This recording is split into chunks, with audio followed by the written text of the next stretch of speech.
dubbii mara kanaaf nuuf hin galle dubbiin artistoota nuuf hin galle dubbiin diasporaa kun nuuf hin galle akka leenca akka qeerransa barooda baane akka loonii marrachaa galuuni nuuf hin galle dubbiin bara kana nuuf hin galle dubbiin artistoota nuuf hin galle dubbiin diasporaa kun nuuf hin galle akka goota akka dhiiraa daadachaa baane akka saree gurrurraa galuuni seenirra bareeda mooree gochaan kuni seenirra meegaama mooree dubbiin kuni nama daabboo sumuunidha garaa keetiif jecha sadoof duusuun lafee gootota irra tarkaanfattee dhiigaa barattoota keenyaa nyaattuun maqaa gaarii seenaa boonsaa Oromoo si beeku si jaallatuun nama maqaa kee balleessitu seenaa kan kee xureessitu duutee baddee maaf biyyeen taatu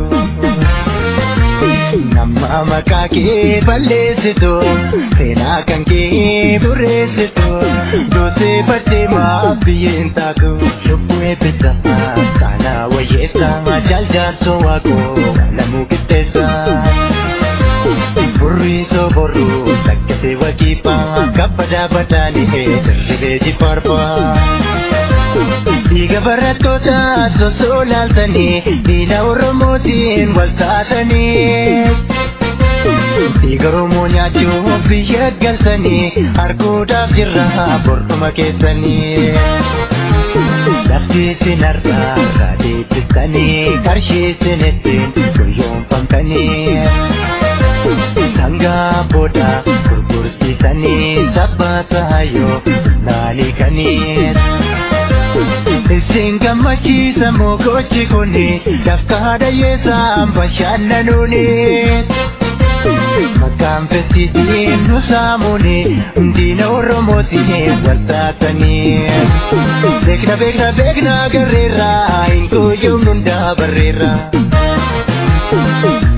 osoo nyaattanii osoo dhugdanii jireenya qananii osoo jiraattanii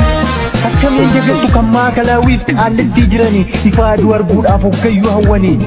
kachana saba Oromoo kan bosona jiru wabookoo akkamiin dagattu kan beelaa fi dheebuu qorraan dararamu silkaan isin har'attiin farsoo keessan dhugdanii nyaapa waliin teessanii kolfaa cooma murtanii ija keessaniin imimmaan fooniif lafee keessaniin dhiiga bo'aa turtanii kaayyoo manaa baatanii haga galmaan hin ga'iini kaleessa gaarii hojjettanii har'a yoo dhugantanii garaan keessan osoo beeku kan dharaa falsitanii hawwaa mana keenyaa kan beeku diinni hamaan isinii lafee jaallanii irra tarkaanfattanii dhiiga barattootaa sareedhaaf dhiistanii goota akka elemoo abboo boruu dinne kullanii fayyaantuu laggatee faadhamne dhugaa rabbiiti waliin dhiisnu.